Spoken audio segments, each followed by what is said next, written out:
Yes, so welcome. In studio leo niko na in our humble makeshift studio niko na Ken who has appeared in another episode of another podcast that we were in, which by the episode ilido quite well. Yeah, ilido quite well. Ilido well. Hata mimi naisikizanga yani tu nikidai hiyo narcissistic validation. Kuna cha narcissistic validation. It's pure wisdom. It's pure wisdom. Pure wisdom. Hakuna wisdom hapo. Kuna pure wisdom. Yeah, but otherwise I'm saying great to have you here. Man, likewise, glad to be back. Yeah. Let's hope we can chop it up kidogo. Bwana imekuwa a minute. Imekuwa a good minute. Hata since Friday imekuwa a minute. Unajua since tupatani. Oh yeah. Mlikuwa mention time ina fly by quite quickly. Events inaweza overtake your present. Yeah. Ujipate soon enough unaangalia your reality in the rearview mirror. So relax. The first minute. Sawa. We chill. Yeah. But man, Friday nilikuwa fucked. Then following day nilikuwa fucked. But that's because your team is shit. Bro. Okay, kuna hiyo. For context, is Chelsea beat Man U 1-0. All you bastards are Man U fans. Hold that. Yeah, say what up. Including Man U fan. Yes. Yeah. So it was quite a glorious day for me, as you can see. I am glowing. But tuko kwa shithole pamoja anyway. Atuko kwa shithole pamoja. Mad Bros iliisha. Charcoal Brothers. You and Spurs are Coal Brothers. That I see Charcoal. Yeah. But I don't know, man. Sijui unaonaje season yenyu next unaona itakuwaje? Well, more of the same this season, to be very honest. Because again, very young team, inexperienced manager mwenye probably anajiona, or rather I get the feeling that he's playing chess in his head. So I mean, just let the boys play, man. Let the kids have fun. True. Yeah. True. Mna need nani? Unaona mna need kusign what position? Striker, defense, priority, and probably a left winger. Yeah. Fuck man, hili nyinyi si tunahitaji a whole squad. A new Manchester United. Bro, mnahitaji not even a whole squad. Mnahitaji just a whole ecosystem. New owners, new stadium, new squad. But naona si wamechange recently. Kulikuwa na huyu Sir James alibai club. Just a small part. Alifanya the same thing Raila amefanya. Handshake quick fast, lakini hakuna changes.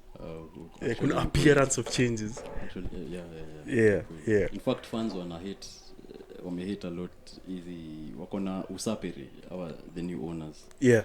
So wameban wameban lunch. Yeah, niliona hiyo stuff. Yeah. Watu wanapewa lunch menu ni players na wase wa coaching. Man, the rest mnabeba lunch. So unaona. Yeah. Operate like a League 2 team. Ni kweli. But tunahitaji kufanya hivyo. Zizi tunahitaji jua a lot of money imekuwa wasted over the years, you know. But it's in small money. Ni like wewe ukibaya. I mean, if you're running a business and you can't feed your employees, morali inashukaga. Yeah. Morali kishuka. Yeah. Your energy na permeate everywhere.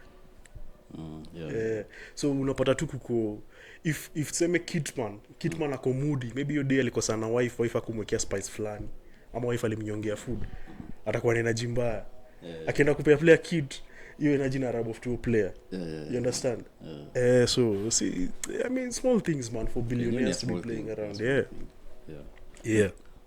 But speaking of, we mentioned Raila Amolo Odinga. The right honorable himself. Yeah. Unaonaje first of all umeona interview ya Rigathi? Nilisikiza jana nikiran errands. Nilikuwa naisikiza. Quite interesting. Quite interesting. Enjoyable. Rigiji ni enjoyable first of all. Yeah, he's a showman. He's a showman for sure. But at spill some. Okay, amekuwa akispill some secrets, but lakini I don't know, it seems that every interview akona new content, akona new spill. chatuite hivyo pause man. Pause, yeah. Big pause. But I mean, yeah, I mean, it's good for us all. It's pure entertainment. At least it's good entertainment. But at the same time, man, a politician at the end of the day. At the end of the day, and to be very honest, ni a dumb politician to begin with. What? Ni a dumb politician. Why? Because he was played, man. He was played. You don't get played like a sucker if you're smart. But ni inexperienced, I guess. Nah, I don't think ni inexperienced.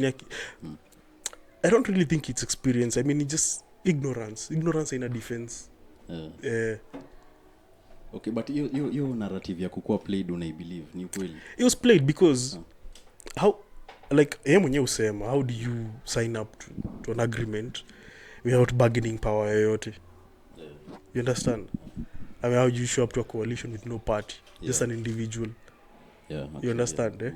So he was played for a sucker, and then hii story yote anashinda kisema ati ali anasemaje ati alikuwa convinced, akakonvinsiwa aseme mambo ya shares, akakonvinsiwa atusi Uhuru, akakonvinsiwa fanye nini. I mean, that just reaches a point lazima pia take some responsibility, like uko na akili bana, you analyze this situation vizuri. Case an example, Diddy-Nyoro is doing a much better job at playing politics than Rigiji, to be very honest. Lakini Rigathi sijui. So unasema hakuna any goodwill. Hii mambo yote ni cinema, anacheza. Well, sisi jua interest zake ni nini, but politics. For sure najua at least akona interest, akona interest za the mountain, so to speak. Na the mountain amaanisha some few business people interested in a few business deals. At least that farm I'm guaranteed kuna hiyo interest. Lakini msea ni very tribal. Kwanza hiyo story ya the mountain ina ni. No, si tribal. What he is ni anayo, he's not sleazy with it. He's not slick with it. He's an honest man. Like he shoots how he says it. Because to be very honest, mwa tunajifanya. You know, hypocrisy na nibo. When, you know, 11th hour Buddha, clutch time you fika, sisi you revert back to those lines zenye anashinda kisema. Like, have you mobilized your base? Number one. So, alisemanga all politics is local, which is true.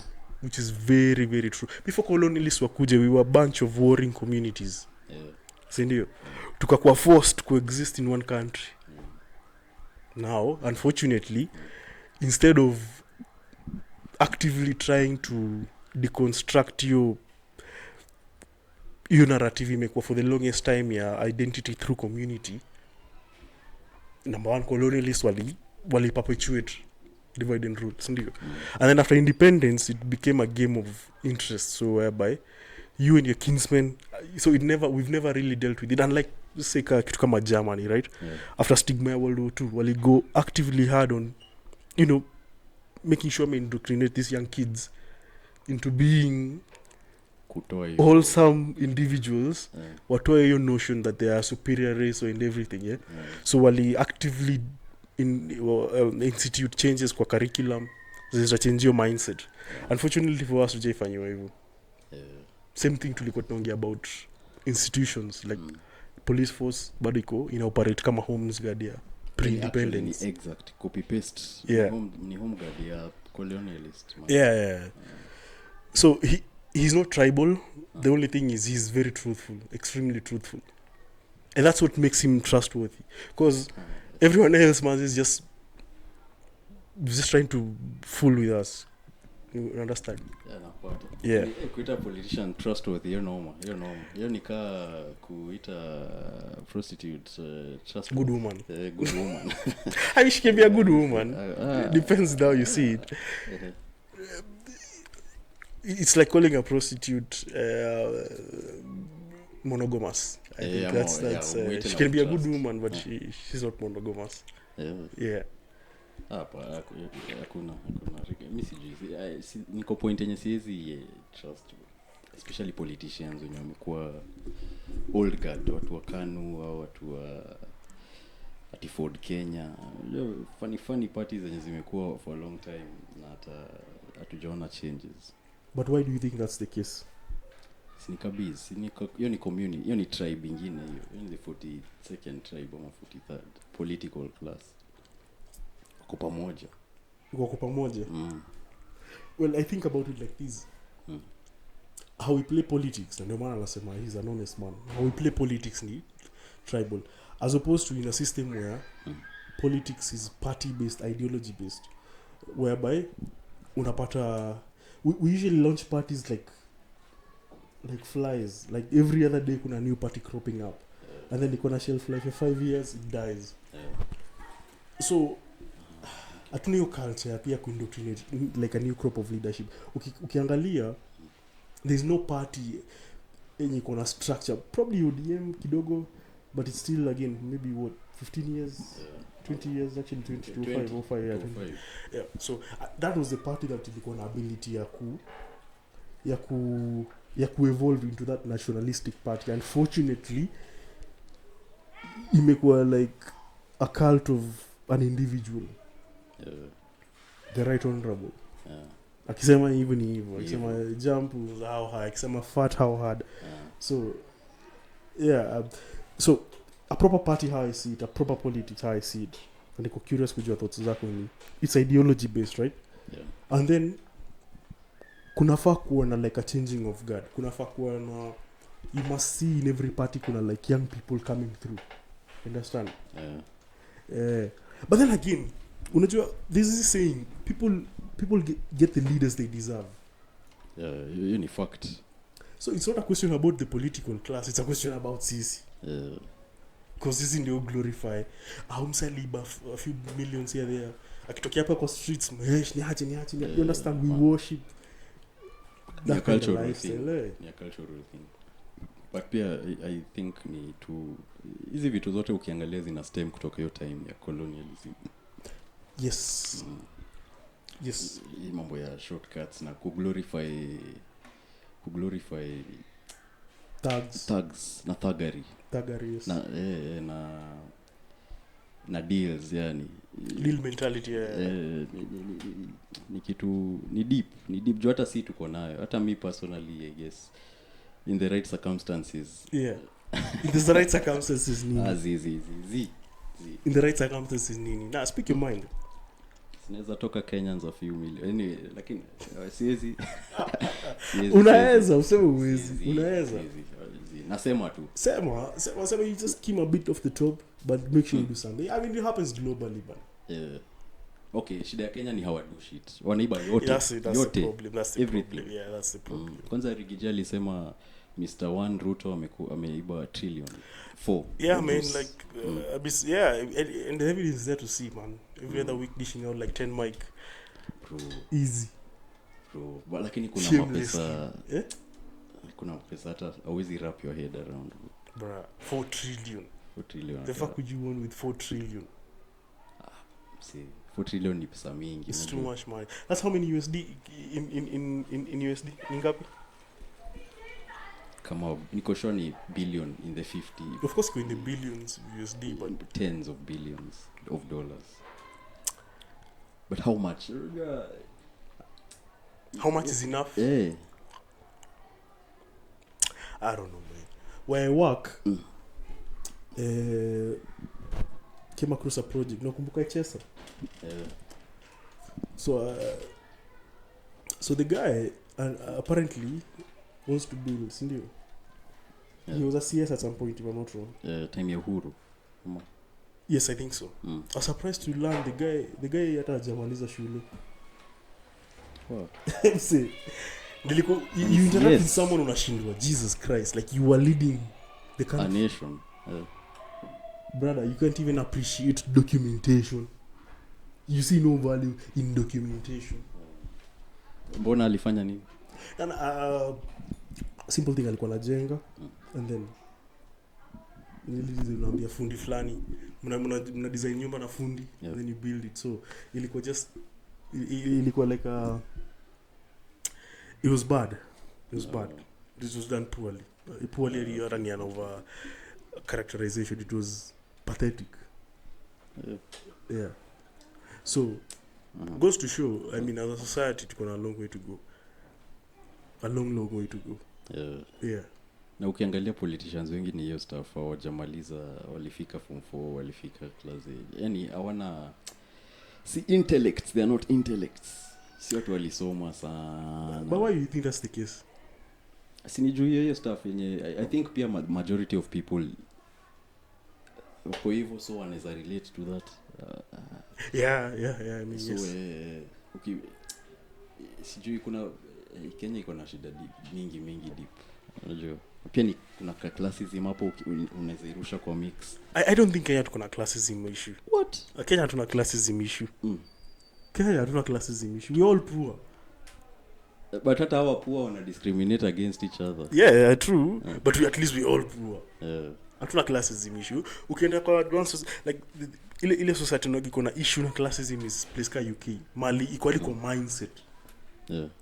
Bra, kuna certain accents ukiongea nayo ukiona the tell either when ni northern midlands southern na all these kuna connotations dating back centuries. So hatuna class system Kenya. Literally kwa kuna like you'd call someone a lord. You understand? So I don't think Kenya tuko na class problem. I know just a bunch of poor people coexisting in a space trying to outdo each other. You see, kama wewe ni number 1 kwa daro ya madanda. Wani danda regardless. You understand? Because hata the people who so called the wealthy in Kenya, I mean surely how they move, of course kuna the ultra wealthy, but political wealthy, I mean how they move na shamba like come on. This na part lakini unajua reason nasema kuna classism ni mbona mtu kama okay, do you think mtu kama Okia ama Maraga ama politicians mgani wenye hawafanyi the typical politics? Who else? Let's go with those two. Wanjigi. Sema ingie huko hata Wanjigi. Sema ingie ameamua na campaign seriously and put his heart and bank into it. Yeah. Alafu aende tuseme Kibera ama hata place remote kama fucking Samburu. Aende onge English. Do you think ata relate, ata connect na watu?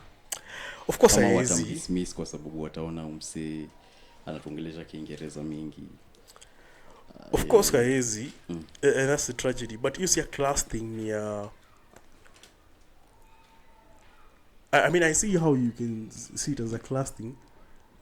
I mean okay, I can consider. I see how you see it as a class thing. But of course maybe it doesn't resonate now as much. But you have to ask yourself, mbona hata resonate now as much? So what do you think mbona is it resonate now as much? Siasa hizi first of all hawezi elewa, wanaona mtu ni kama haelewi shida zao possibly. Haelewi shida zao. So shida zao ni gani? Shida zao ni mimi nahitaji sapa ya leo ama lunch. Nahitaji nikienda husia kuna dawa. Shule anitishwa do ama hata shule haiko. Unaona at all. So that's not a class, that's a poverty thing. Because poverty yako ndio inafanya. You see, class kuna kwa like ziko distinct. You understand? Kenya hatuna ni only a few families you can count as old money, like proper old money. Hakuna like a whole society. Ni just small groups hapa pale. You understand? So ni small pockets of individuals who have money, So it's not like unaweza like useme like this demographic like a very, you see like you say South Africa. Unaweza sema kuna class thing like kuna the whites and then kuna the Africans. Very distinct. Kenya, in my opinion, ni just poverty thing, right? Because ukienda again Samburu, mtu anafikiria dawa.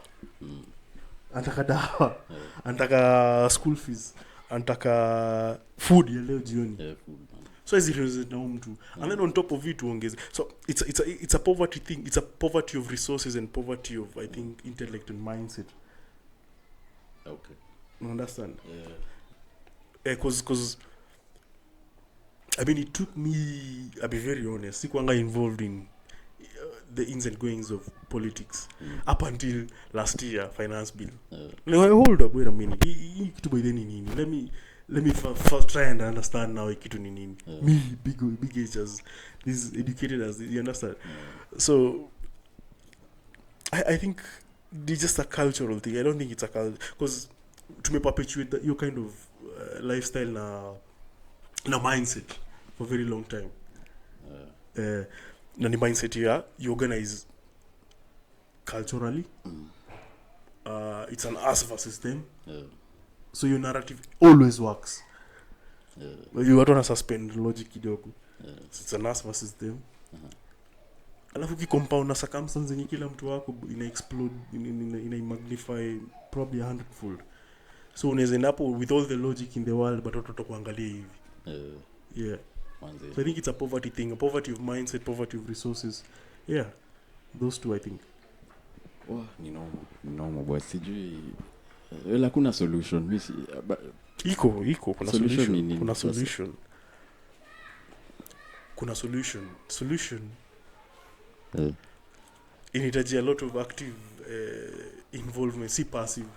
Because people think, I just build these people good libraries and we'll have a literate society. But you build the libraries with just an JSMA revision papers. You change the curriculum, you change into preparing you to be a carpenter and you understand, God knows what. An active sort of approach would be, okay, number one, we need to teach these people critical thinking. Sindio? So philosophy and psychology nafanyanze kufunzwa from grade 1. You understand? The elites, even though kenda hizi my elite schools, even though learn, they don't learn hizi curriculum yetu. Wanatoa kwanza history. History ni broad based. Chani bora hiyo term. Because kuna political history, kuna economic history, kuna social history. You understand? All these things are interlinked into what now is. So if you learn that and then you're taught like philosophy and you understand? So you teach human beings to think and interrogate. You understand? From an early age. So you raise conscious thinking young people. You know, a populace that is thinking. Basi hiyo ni ngumu bwana. Kwanza Kenya kwanza acha tu lazima tuanze kwanza na daru structure. Ayanzi na daru kama ni education like sinasema ayanzi na daru inaanza na home. Lakini sasa home nani atakueduki kama mzazi wako akwende hiyo shule sasa no, that's the problem. Okay, sawa inaanza na home, but I mean I think pia kuna hope. I mean how we were raised is not how I see my peers raising their kids.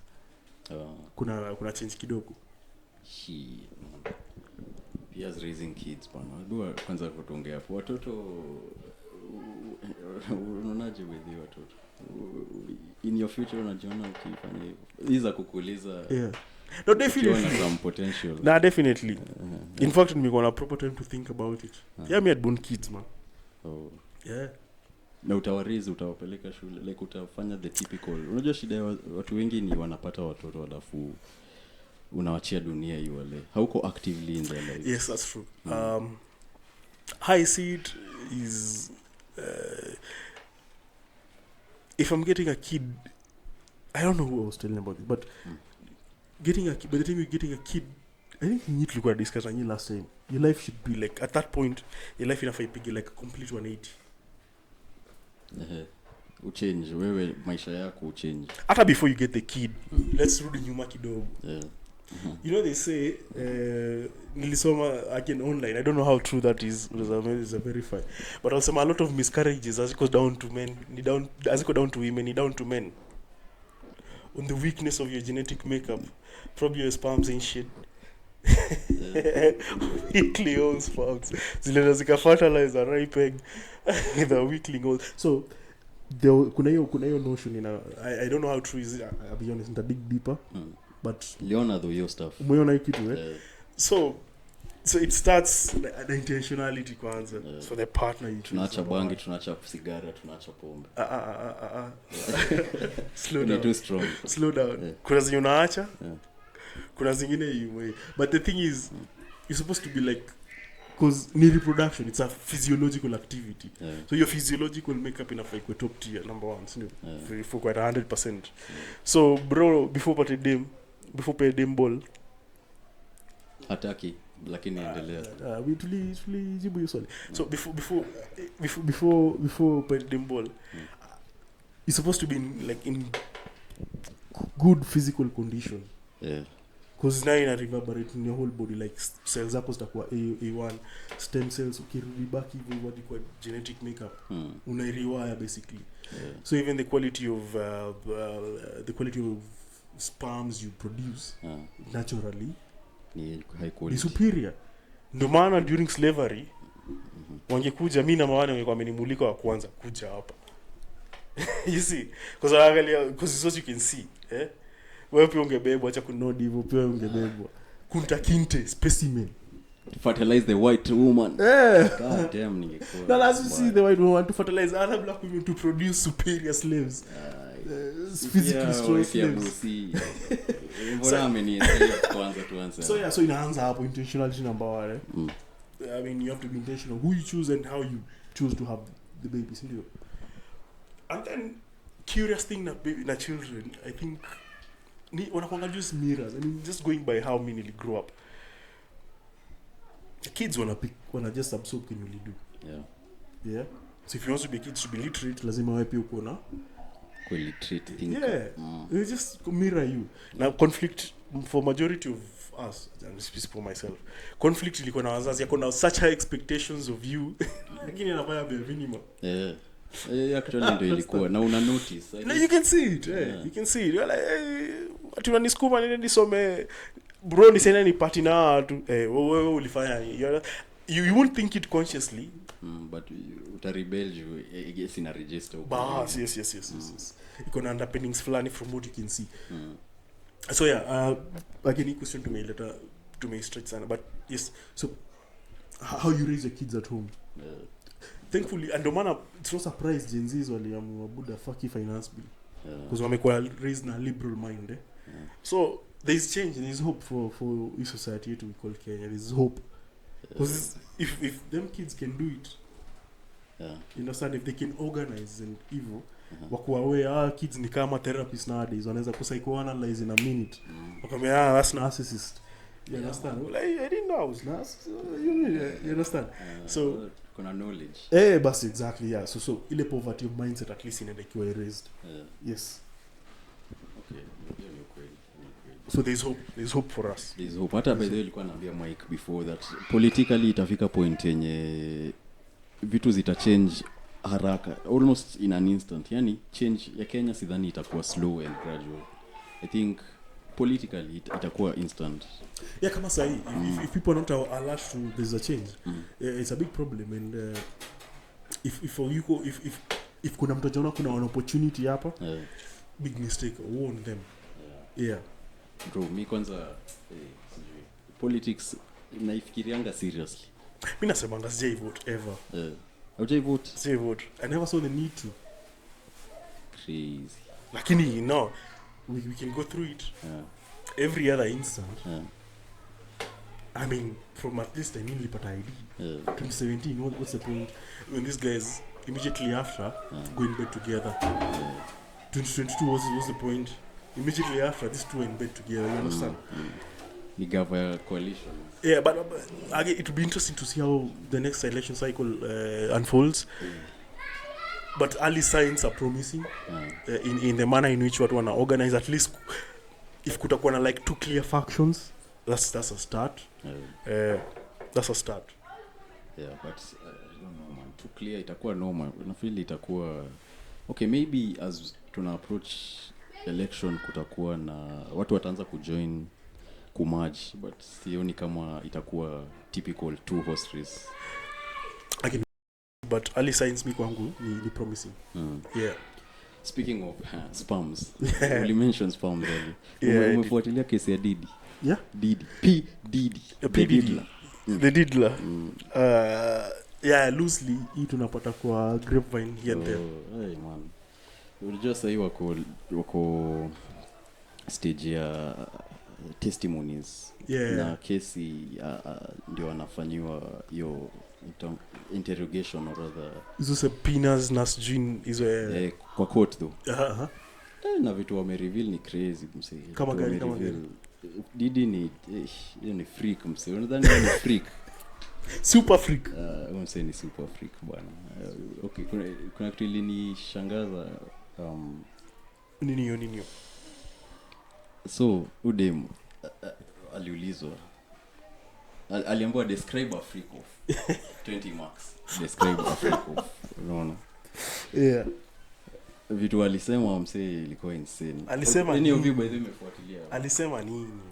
Nilisikia watu wao walikuwa wanaambiwa toke kwa courtroom. Hata sio for the public, ni to select individuals ndio wanaingia. So alisema nini? Tell us. Alisema that Diddy anataka vitu mingi msee. Anataka vitu mingi. First of all anataka kuona kesi akidishiwa na some BBC. Bro. Unaona? Yeah. So akasema that British Broadcasting Corporation. The news corporation. So Diddy alikuwa na hire guys, pornsters. Yeah. Male pornsters. Yeah. Black male pornsters. Yeah. Lazima tuwe descriptive. Yeah. Parking black male pornsters. Yeah. So amepark mbaya. Ever since yeah. Anawashow buda ndio demu yangu ndishi mimi nitakaa tu hapa ni cheki. So alikuwa like a cock. Uh-huh. Alafu sasa akaulizwa. Yeah. Ni wapi kwa story baby oil ilikuwa inakam? Tunataka kujua hizi baby oil zilikuwa zinatumika kwa stage gani. Yeah. So apparently before Uliza prosecutor. Pia kwa some freak shit. Prosecutor acha bwana. Watu wako freak. Nilijua watu kwanza the whole world iko horny msee. Juu watu walikuwa na request hizo tapes release. Nikajua kila hata mimi Loki ningetaka. Kila mtu condemn time bro. So before the session walikuwa najipaka tubs and tubs of oil msee. Yeah. Like so much oil hadi. Yeah. Hotel inawaambia refurnish hiyo room walitumia. Kila kitu waitolewa. Diddy alipia new everything. Brother love, that's brother love for brother you. Brother love, the Diddler. Bro, je kitu liko kinanishangaza. Mbona msaitwa brother love? Bro, hii kitu nilikuwa naisikia. Wale msema anaitwa brother love. Kumbe, love. So, man, this story ina get better. My guess was. But 50 has been calling him out for the longest time. So niko inclined to believe it is 100% true. Kweli. Because if 50 is saying it, it's stuff ni kweli. And the thing is, the crazy thing is, amekuwa kisema for years. Mimi alikuwa na watu sample ya umsana hate. Na watu wengi hata Cat Williams alikuwa anasema hivyo kitambo. Yeah. But tulikuwa wapi? But free, I mean, man, see, me, I don't know why tuko surprised tuna behave. Tuko surprised. Ukienda club fulani, hizi regular clubs zetu, certain days unapata curtain zimefungwa. MC anasimama anasema kuna kurekod leo. Brother, the kind of things inaendelea hivyo, la Lord have mercy. Ni kweli. We are judging someone for being a freak amejulikana tu, you understand. And the rest of us we are freaks too equally. Ni kweli. Mimi nilifeel to after watch hizo videos wase wana describe wase walikuwa courtroom. Nilifeel tu tunaingilia mambo ya watu wawili. And then I'm like atafai kuweka emphasis on in my opinion ile emphasis tunafaa kuweka ni fathers wakikula young boys in the Catholic system, you understand? Catholics. You know niko interested in sasa. You understand? Tuko curious eyes, but for me afadhali hiyo Diddy freak offs like ukienda party unajua at least I mean bro Ukraine, easy Eastern Baltic countries, I can't pinpoint which one. Kuna this funny sport whereby tuseme ultras kama one particular team say PSG na ultras wa another particular team kama say Marseille. Wako na beef, online beef. Wanamoniaje? Tusiongee tupatane kwa kiwanja fulani. Kila msee na boxing gloves. 100 men versus 100 men. Tupigane itutoke. You understand? So ukijipata kwa station kaa hiyo upigwe ngumi uweze tena kusema assault. So ukienda kwa party kama hiyo ya Diddy, I mean surely. I mean, let's be honest. Unless point imefika umedrag a minor. You understand? I'm dragging anyone. Like kukikoas mse. Hiyo. But I mean Ponsta amekuwa hired. Amekanjwa. Wewe umeambiwa doza hapo fanya mambo yenyewe. I mean you have the liberty ya kusema man fuck this shit na uende. You understand? I mean, there's also again I'm not condoning it, but there's also an element of I mean if you go to Rome do what the Romans. And then hizi vitu zilikuanga the people used to know. I mean ni kama venye unajuanga club fulani di fulani kuna kwaga na strippers, you understand? I was jipata tena hiyo ndio umeenda alafu go oh my god. Ana strip unaenda what is this debauchery? So I mean unless ilikuwa point yenye ni like ni forced hiyo sando niko na issue with, but ati ulijipata hapo and then years later una recollect uko like oh by the way that was assault. I mean come on man, let's talk about the young boys when waliripiwa na priest na hiyo kitu imeenda hush bro, it's not a big ilikuwa tu kidogo hivi alafu kakanyagio hiyo kitu na issue sana na issue sana na juu you need the highest level of pretentiousness equal ya priests. Shida hiyo sasa zinakanya. Unajua Catholic ni institution. Ni ngumu. Umesikia priest convictiwa. Unless iko me I don't know. Kuna huwa Kenya fulani mzungu aliconvictiwa recently. Sijui kama umecheki. Serious? Alikuwa but yeye kwa priest. Alikuwa I think ana run children's home. White man. Issues kama hiyo the world iko fuck kuna so many fucked up things. Kuna trafficking bro, kuna child trafficking a lot. I think if your energy inaweza kwa into cases kama hizo child trafficking, si celebs kidogo ati alikuwa assaulted alafu now we are all crying hapa hivi no let Diddy have his chicks. Let's protect the kids. But the Diddy so far sidhani kumekuwa na minors wameletwa kwa stories juu kama wataletwa later, unlike Sir Kelly ilikuwa na minors, you understand? So hiyo ilikuwa like bro hapo lizidi ba but yake well grown men have fun man. You understand, we didn't say anything bad. Just jamaliza story maliza the problem is ignorance. So alikuwa ana direct kill, alikuwa director basically. So ana decide utamaliza sangapi utamaliza aje, unajua hizo details zote. So tutamaliza aje sana kwambia like bro come on cue na wapi kwa ni kesho okay. So Miki anyway kitu ilikuwa crazy ni that alikuwa anaambia boy amalizie kwa mdomo ya dem, alafu dem amwagilie sasa Diddy kwa chest, kwa koti, kwa chest, kwa kifua, kwa his hizo zinasema kwa koti kwa koti na ni kesi anazisema man kesi bro, hiyo kitu bedeli ni hard mbaya sana. Unakumbuka ile ngoma ya kesi, is it you understand? Unajua wa kesi is it you, I think chorus likoenda is it you da da da da. Mimi niko na bang into your song nikiwa miaka alikuwa ananiambia Diddy kesi alikuwa ameiva manzi. Kesi ameiva sasa, hata sasa ameiva. Unajua kesi sama nashindwa dem kama Casey. I mean how do you define? But anyway, I mean mbona unasema like alikuwa adult at the time, si ndio? Alikuwa adult. In fact wamekuwa in an 11 year relationship. 11 years. But unless you gonna gun to your head. I mean let's be honest, I mean surely unless you gonna gun to your head 11 years to me is only way too long. Watarudiana. Wallahi tena unless Diddy iko ndani but bro 11 years again ni wild ni wild. But 2 days ukiona msee ni freak a level of freak yenye iko by bounds yenye but lukubali lose hizo music deals. Man bounce for your sanity. Usikulie cause kuna time alikuwa nakulia, you understand? You stardom cause backing ya Diddy or my influence. But by saying my whole thing me unless ilikuwa like kuna outright. So again the court to determine it. Ni koti tu. Mali ati yes you are guilty, you forcefully force these people to do things in your ataki, then sapo sawa. But it's going another sub story haitakuwa easy unajua hizi sapina na hizi cross examination ni noma juu pia wame go through texts go through calls kuna text very incriminating yani zenye hata dem anaitisha free off anasema serious so it's not easy but me at the end of the day hiyo ni distraction at the end of the day watch it but haiko inafaa kuwa somewhere hapo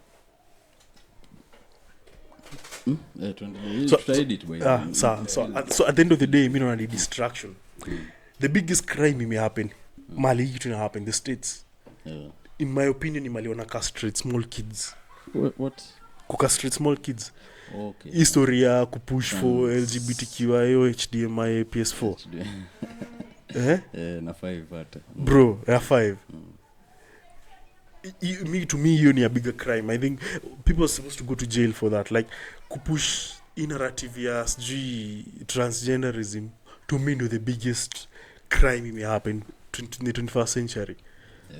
Kubrainwash kids bana nani adults wanafanya hii stuff exactly wanakuwa brainwash. So to me I mean fuck Diddy man, nataka kujuani waswa gani wanakuja naambia mtu hii ati wewe unafeel ka boy okay when dem unafeel ka boy fanyaje come let's rewire your plumbing and then sasa utafeel you understand to me hiyo kwangu ni a bigger crime. These stories are Diddy ni side shows to be very honest, side shows but uzuri Trump I guess fix all these issues for the Americans. Americans I think ndio wana need but the West is fucked as a race. Need Trump I guess. They need him. Yeah, they need him. Wanafaa kwa glad walishagua msa. Yeah, man, they need him because the kind of fucked upness ilikuwa inaendelea bro, man. Lakini imepermeate into the Kenyan society. Kidogo. Iko. Lakini trans sijui. Si trans. All these things ni feminine characters. Or how do you feel? Or you feel like this change your whole body because of how you feel. Very temporary moment. So same thing I think ina happen Kenya in a way. Inaona society tunakuwa extremely feminized. Ujamaa wetu anasema usiguze Mrima iliguzwa kitambo. Mrima inaraniwa na wamama. It's true. Mbona all of a sudden umeanza kustata? I mean it's true. Mama mgani? Mrima inaraniwa na women bro. Bro inaraniwa na women. I'll tell you why. Unashanga mbona? The Kikuyu society. Yes. As a start. Naiona. Inaanza na inapamiri because single motherhood kwanza inasikia ni highest huko nyumbani. Single motherhood ni highest everywhere. But you see the Murima man was assassinated kitambo sana. Kitambo sana. And that's why they be drinking at history illicit alcohol nini. Nani aliassassinate? Bro, I just go to a village. Ende to any village to observe something very peculiar. The men who wako heavily subdued, just a few unaweza pinpoint wanatembea upright heads above their shoulders. Kweli? You can see it. Moremo. Kweli? You actually see it. Wakunywi hao wenye wanatembea upright ni wale. No, wanakunywa just guys who they know shit about themselves. But ni nini ukisema assassination inamaanisha nini? Assassination inamaanisha pia intentional. Unaona ni intentional. Didn't start off intentional, but it was perpetuated intentionally. Ilianza by accident, but ikakuwa perpetuated intentionally. Lino time ya colonialism. Time Kikuyu ndio our grandfathers walikuwa nakuwa locked up. Na walibaki home, sio madhi. Washosho sasa. And then afterwards, after they were released, these guys were on a PTSD. Mbaya. Sindio? Because that's a real thing, sindio? So there was never a point of trying to say by the way we need to rehabilitate. Yes, kidogo in a way. I mean, so ukirudi hizo issues and then at the same time now I mean, it's not a slight. The world is advancing almost. So guys are going to school, everyone equal opportunities. I mean, there was never a point where it was intentional, like, yo, by the way, something happened back then. We need to sort of check it. Tuangalie hizi vitu. Yeah. I not to sound ulisema misogynistic. Bra, fuck it, me sijali. Now, you see me sijini. Let me say my shit. Let Kenyagiwa live. Kuna some stuff naona nowadays. Ukiangalia hata vitu simple as ads. Yeah. Let's not even start with alcohol. Nimekumbuka kitu. Let's even start with alcohol. What business do you have? Who's the target market here? Alcohol. Who buys alcohol? Is it men or is it women?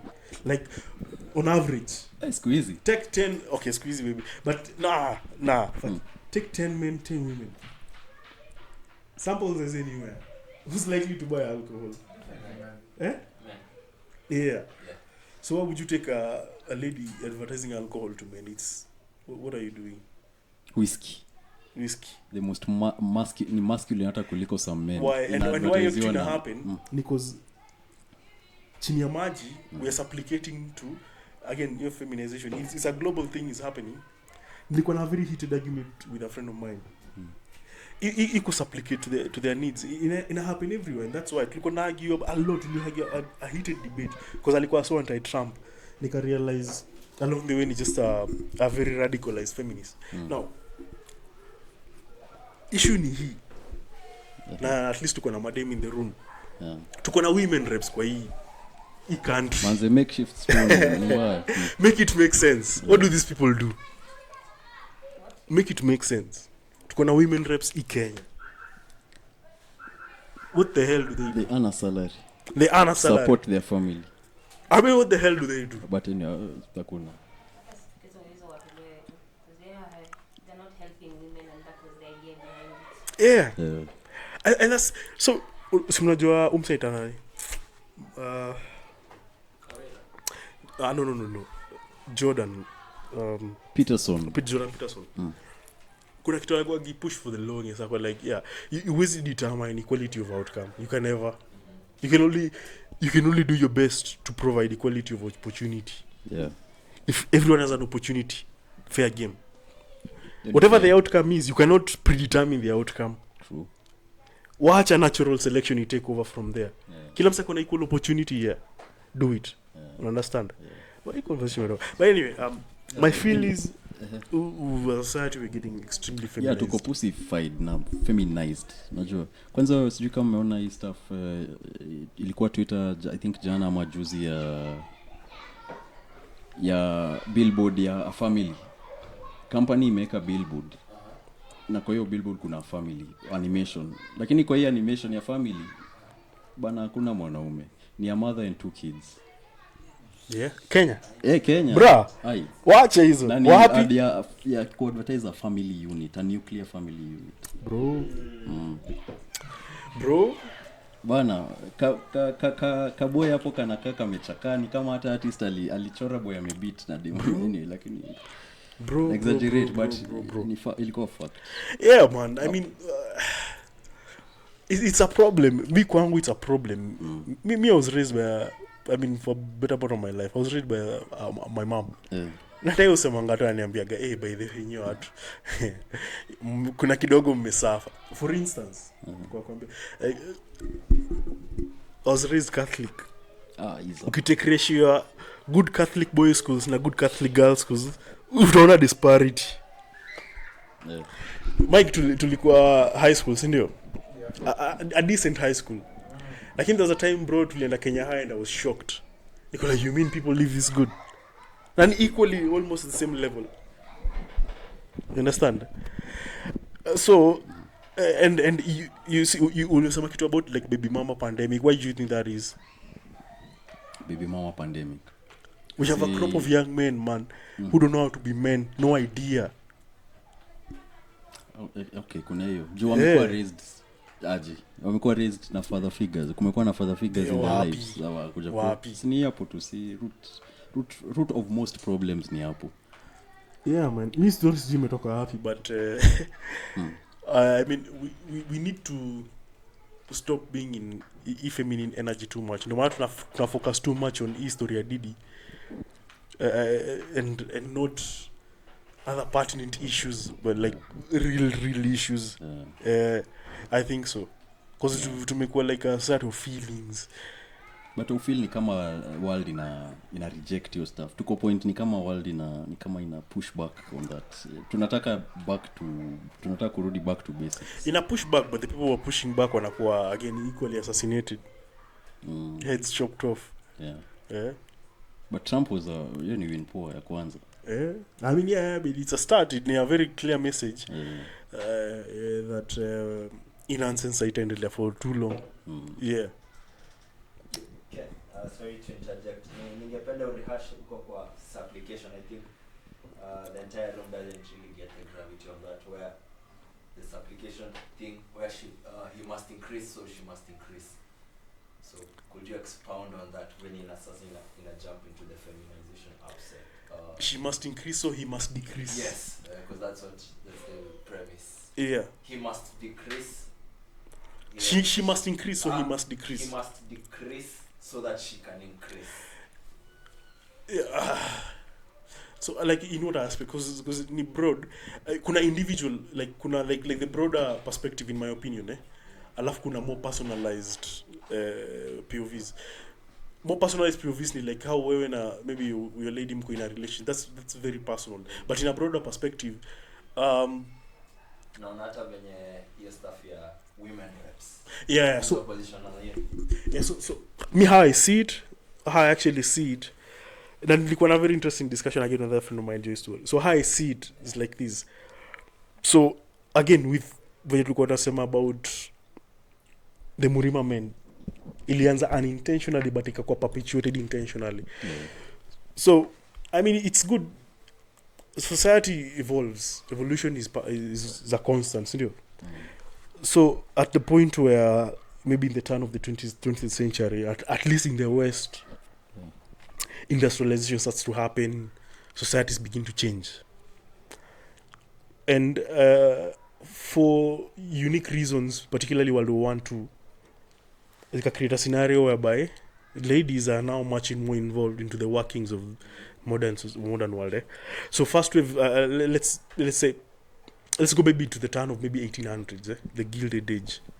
So mademu wanaanza kulearn trades here there kidogo here there, you understand, small roles, active roles in the society other than just being part of the family unit, right? And then the industrialization starts to kick in like completely, right? Kicks in completely. Now we are free, we have more time to do other things, whereby we used to just live to survive.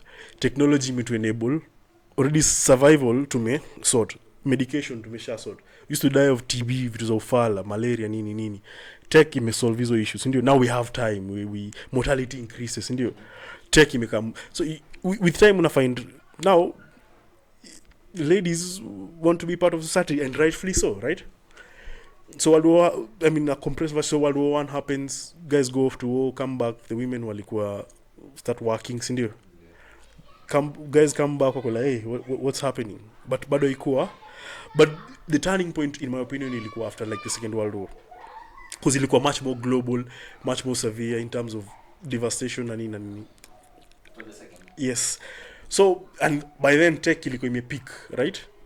So ndo saa when everything is come down, a conversation now has to be had. How do we organize ourselves as a society? Sindio, we can't go back to how it was kitambo, because you know half of the population is now much more involved into the workings of everyday life, sindio. So now the movement begins. We need to have kitambo ilikuwa mademo aizienda kufanya sijui aizienda shule fulani, because nah, any nonsense, which is good. So the first few phases of your push for equality was good, right? However, ilifika a point, and the turning point, in my opinion, was when hii kitu inaitwa a simple invention inaitwa birth control pill ilikuwa invented. So now, where initially the push for equality was purposeful, right? And it was achieved to an extent in certain societies, not everywhere. Past hapo ikamorph into something very different, because for the first time in history, I mean, I'm no believer, but to an extent, however you belief system yako iko inclined, mademo alipata the short end of the stick, because where you set to baby member for 9 months, or you don't know how that is, you understand? But you also don't know the joy of having a kid, you understand?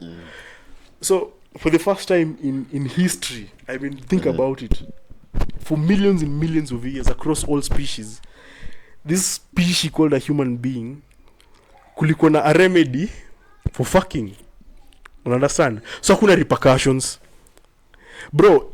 Everywhere else in the universe or in the known universe, kuna consequences for reproduction, you understand? So for the first time kuna antidote, all right? So we've always been freaks. Ndio msee ende atafute dawa hiyo kitu. This guys wanted to fuck, but si kweli, wala watu wana frown hapa hivi, ni kweli. So yeah, I'm getting to your point, this application. So it can morph into, sasa I believe it can get because kuna kugana saturation point, and once umefika saturation point, anything above that ni more or less chaos and useless, ndio. Utaweka chai sukari at a certain point inaisha. There's no however where you are, you're doing a disservice rather than. So as societies tukakuwa much more almost at par, Now kuna hiki to people call the patriarchy, inakuanga demonized vibaya sana, inakuanga demonized. Oh, the patriarchy, pitchforks, moto iko wapi, choma hiyo kitu. Now people forget patriarchy will also serve a system whereby us men tulikuwa na clear defined responsibilities and a purpose for life, right? So imefika a point whereby how we identified for ages is now wiped out, completely and utterly wiped out. So now you have a generation of men, baby boomers to be specific, wondering like, what? I mean, what do I do? You understand? Because you're going to job, them pay a job. You understand? Nafika point you feel completely irrelevant. And notice families start breaking up at a certain point, in and within the discovery of the birth control pill. Unaona? Because now you can go get your education, be as equally productive as a man can be, sindio? So essentially, whatever anchor nilikuwa nayo in life, I can't define myself around those your description anymore. You understand? So what happens? Nakuwa disillusioned. And in that disillusion, kuna radical elements in a creeping, right? So hizo radical elements ni like, oh, sawa, we've neglected them for so long. Instead of now saying, okay, we have created a scenario where everyone has equality of opportunity. After that was achieved, so it got turned into now we want to push to almost like a retaliation of what was happening before. You understand? Because really, if you break it down, it is a retaliation of what was happening before. Right? So now, because for years, as I'm assuming, again, in POV young, si kama dem tumekuwa marginalized for so long, now we deserve. So in a turn into trying to predetermine equality of outcome. And now here's the thing, here's the kicker. Us men, we are very, or rather again, a majority of men, a majority of the time, are very rational people, sindio? So give the opportunity, sindio? Na hii kitu imekuwa perpetuated, you understand? So ilianza unintentionally, we are trying to create something equal. I mean, it was pretty harmless. But quickly it turned into an intentional, like out and out war, sindio? So you find imefika point yenye sasa we've been guilted into now trying to create equality of outcome. Hence why unapata men have been in leadership for so long, we need women. Okay, sawa, we need them, sindio? So but how do we get them? Wanafaa wapambane kama wanaume wenzao. So but what do we do? Because again we've been guilted, again nimesema imeturn into a retaliation of the past, of what happened in the past. Now umekuwa guilted, now you can't even say by the way, that's not right, that's not proper. You understand? So the first generation keeps quiet. You understand? Okay, ni sawa, we do it. You understand? So what happens from there? You understand? Inaanza. So you concede ground kidogo, wanasemanga death by 1,000 cuts. You concede ground ya kwanza. You understand? Then unaenda kidogo, unapata you're dead by very tiny cuts. And the war was on kitambo. I mean, we all have equality of opportunity for majority of the people, a majority of the time. I mean, it's not a perfect world. Yeah. So issue yangu application inakuja hapa, like over generations tumekuwa tukiconcede just suing for peace at every single instant. How you play out in everyday life, you una get into an argument na your missus, you want peace to prevail, you cede ground kidogo, sindio? And that is what is happening like across the board. So hata wewe ukiwa like the odd one out sticking out, unakuwa castigated, hard mentality, sindio? So inakuwa perpetuated hivyo. So ni a small thing enye ime at least on a broader perspective, because you ime shape na flow your life in a way. So in terms of how everyday life ina happen around us, based off of that progression of events, it can now seep into now our personal lives, whereby equality of opportunity, equality of outcome. So unapata dem sasa nataka pay and job, si ndio? Right? So mkienda job, nyote mmeenda job, so come back to the house, who's cooking? Si ndio? Noma. You see that Noma sana. Unaona? Because who is cooking? And you will see, and the funny thing is, let's talk about it. You will see that ground, you'll go cook. You go cook once, twice, thrice. First year, second year, third year of marriage. Then the wife, for no reasons, gets bored. You understand? She's looking for a little bit of excitement. So, again, that's another topic. But issues application, in my opinion, ilianza from just, a generation ilikuwa stripped of what they identified with. Right? I mean, hate it or love it, patriarchy serve a purpose at least, for its benefits and flaws. When that was stripped, you have a generation of disillusioned people, so just trying to figure out a way to survive in an evolving world. Ikatan, because if you have somebody who's confused, you can't really expect him to hold ground in anything. Yeah. You understand? Yeah. So all you'll ever do, you could try to get through the day. So in my humble opinion, that's how to end up kwa issue yote as application. You understand? We come metamorphosize into women in leadership. Let's constitutionally apportion them as Lord, whether they merit it or not. That's beyond the question. Again, trying to predetermine equality of outcome, which you can never do. Patia tu watu equal opportunity. Give them equal opportunity. Alafu let them fight. Watch a natural evolution you take. I've been speaking for a minute, so when someone else take over. Ni kweli. But anyway, you mambo yote umesema, do you think marriage iko na space gani in the modern world? I know. Mimi na feel marriage either inafaa evolve ama to eradicate completely of your stuff. I'd say I know. Ama tuende back to traditional yenye mzee wangu ananiletea demu. Naenda home nauliza huyo ni nani? Ananiambia huyo ni bibi yako. Mnarudi na yeye leo. I'd say marriage in a space, or at least marriage how to make grow kujua. It needs to be something else. Marriage how we know it, I work. So it needs to be something else where you're saying, no, I'm looking for this person, akwe my companion. You understand? For whatever your needs are. But marriage in the traditional sense, in my opinion, it's a dead institution. So no, Neo akona what five girls at the moment? Nani? Neo yako na 5. And they're happy, women, so marriage as we know it may change. So sahi ni wewe choose like, what kind of freak is enough for me? What am I into? Let me do it. You understand? So for me that's it.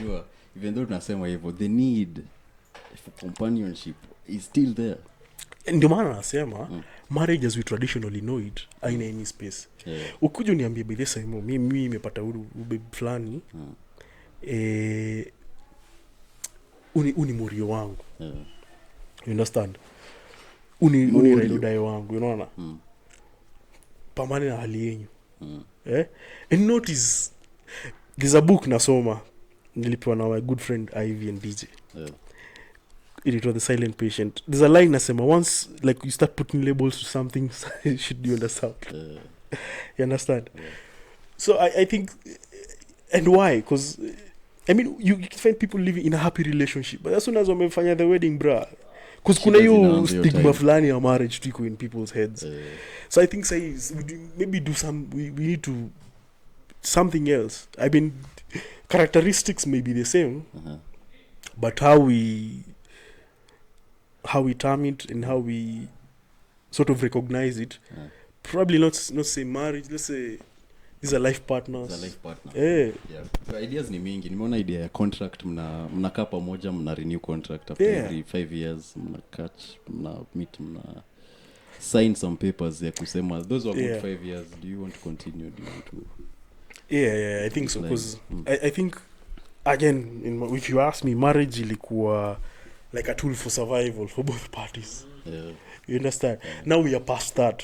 Bana tushapita survival. Them anaweza survive equally by themselves.